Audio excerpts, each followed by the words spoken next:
Hello hello, நான் Tamil Nadu crime records பியூரோலேருந்து SI M பெணிக்குத் பேசுகிறேன் சார். அங்கேருந்து சோலமன் சார் சரத்துங்கிற ஆள்கிட்ட கிரைம் டீட்டெயில்ஸ் என்கொயரி பண்ணியிருந்தாரு. ஃபேக்ஸ் அனுப்பியிருக்கும். Okay sir.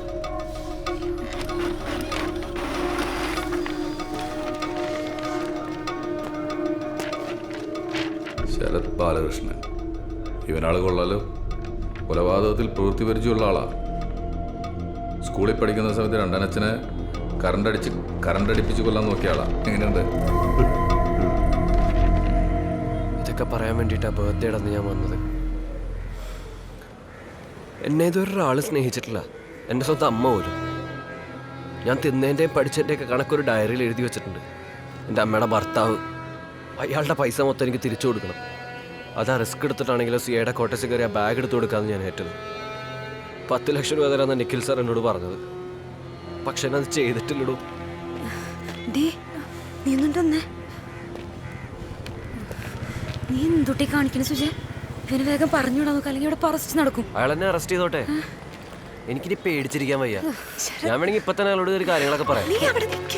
എടാ, ശരത്ത് ഒരു തെറ്റും ചെയ്തിട്ടില്ല. പക്ഷെ അന്ന് രാത്രി അവൻ ക്രൈം സീനിൽ പോയിട്ടുണ്ട്. എന്ന് വെച്ച് ഇപ്പൊ അവനെ സിഐക്ക് കൊടുത്ത ഈ കേസ് അവന്റെ തലയെ കെട്ടിവെക്കും. അതിന് എനിക്കറിയത്തില്ല. എന്റെ മാതാവേ. പ്രതിഭൻ സാറേ, ഞങ്ങളെ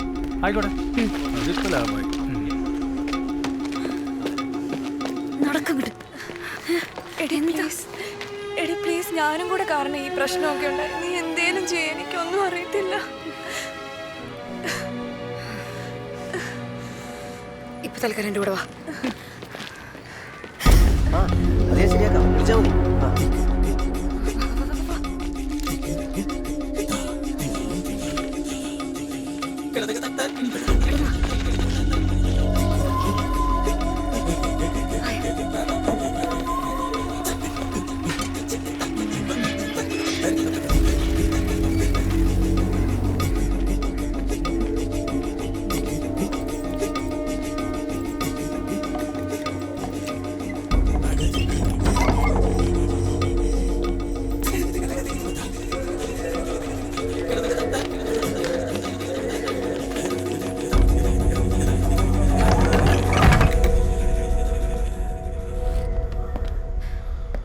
തൽക്കാലം നീ ഇവിടെ ഇരിക്കും.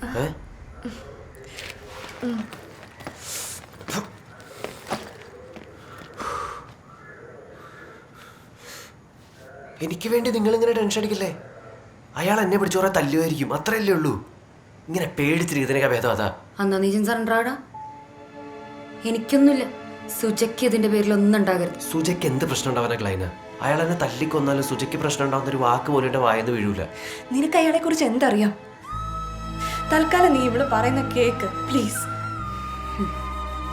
ഏറി വന്ന 1-2 ദിവസം അതിനുള്ളിൽ കമ്മീഷണർ പ്രസ് മീറ്റ് വിളിച്ചുകൂട്ടി ആറുമുഖനെ കൊന്നെന്ന് പറയും. അതോടെ ചാനലുകാരും പത്രക്കാരും അത് വെച്ച് കഥകളും ഉണ്ടാകും. അതുവരെ നീ ഒന്ന് അടങ്ങിയിരിക്കും, ഇല്ലെങ്കിൽ ഇറങ്ങിച്ചെന്ന് കിട്ടുന്ന പണി മേടിച്ചു. നീ ആ യൂണിഫോം ഇടാൻ നോക്കിയേ, അവനോട് ഇരുന്നോളൂ. ചെല്ല്.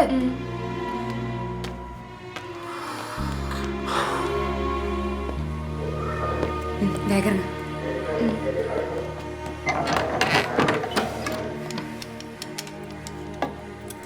നീ അവൻ പറയുന്നതൊക്കെ വിശ്വസിച്ച? അവൻ പറയുന്നതൊക്കെ സത്യമാകണേന്ന് പ്രാർത്ഥിച്ചുകൊണ്ടിരിക്കുക ഞാൻ.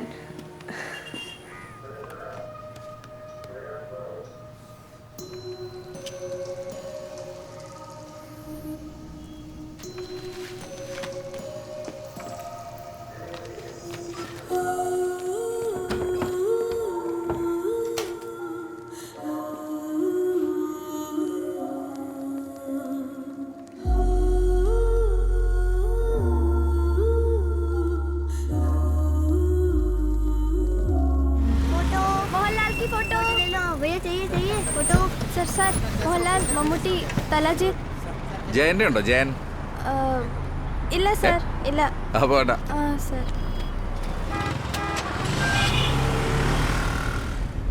എടോ അബൂംസേ, ഒന്നും അങ്ങോട്ട് കണക്റ്റ് ആവുന്നില്ല. ഈ ശരത്തും CI ബിനോലക്സും തമ്മിൽ കോമൺ ആയിട്ടൊരു ഫോൺ കോള് പോലും ഇല്ല. അങ്ങനെയല്ല സാർ, എനിക്കറിയാം, ഈ ശരത്തിനും മരിച്ച സിയയ്ക്കും ഇടയിൽ ഒരാളുണ്ട്. ആരെ? അന്ന് രാത്രി ഞങ്ങളൊരു സെർച്ച് ഓപ്പറേഷന് വേണ്ടി എല്ലാവരും പുറത്തു പോയായിരുന്നു. തിരിച്ചു വന്നപ്പോൾ ഈ സുജി അവിടെ കണ്ടില്ലെന്നാണ് എൻ്റെ ഒരു ഓർമ്മ. പിന്നെ ഈ പറഞ്ഞ പയ്യനെ പോലെ ഒരുത്തനെ ഞാൻ കണ്ടിട്ടുണ്ട് സുജിയുടെ കൂടെ.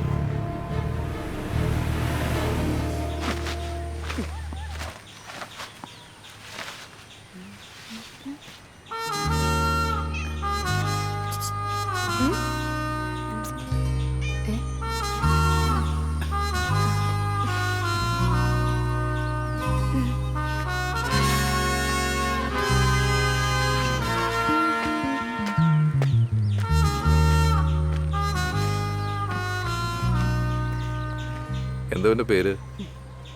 ഡ്രാക്കുള.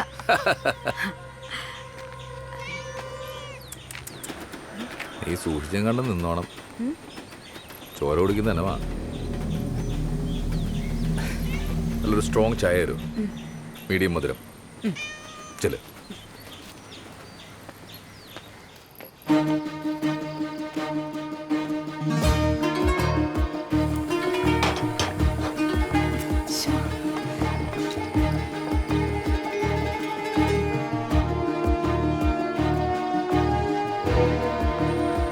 എന്തുട്ടാ സുജയ നീ കാട്ടിക്കൂട്ടണേ? നീ എന്റെ മൂട്ടിൽ നിൽക്കാണ്ട് അങ്ങനെ ചെന്നില്ല. ഞാൻ പോകത്തില്ല.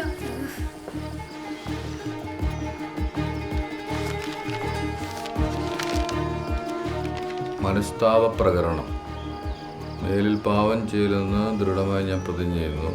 ഏതെങ്കിലും ഒരു പാവം ചെയ്തതിനേക്കാൾ മരിക്കാനും ഞാൻ സന്നദ്ധനായിരിക്കും. നടന്നു തന്നെ. അതെ, നിന്റെ ഞാൻ ആശ പേടിയായിരുന്നേ. സംശയമില്ലാത്തവരും കൂടി സംശയിക്കൂട്ടാ.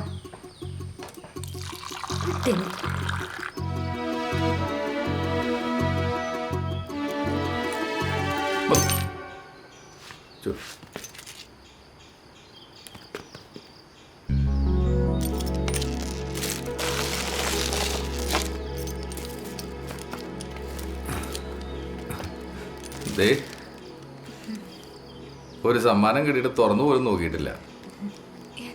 ഞാനൊക്കെ ആയിരുന്നെങ്കിൽ എപ്പോഴേ തുറന്നു നോക്കിയാണ്. ഇഷ്ടപ്പെട്ടില്ലേ? ചായ.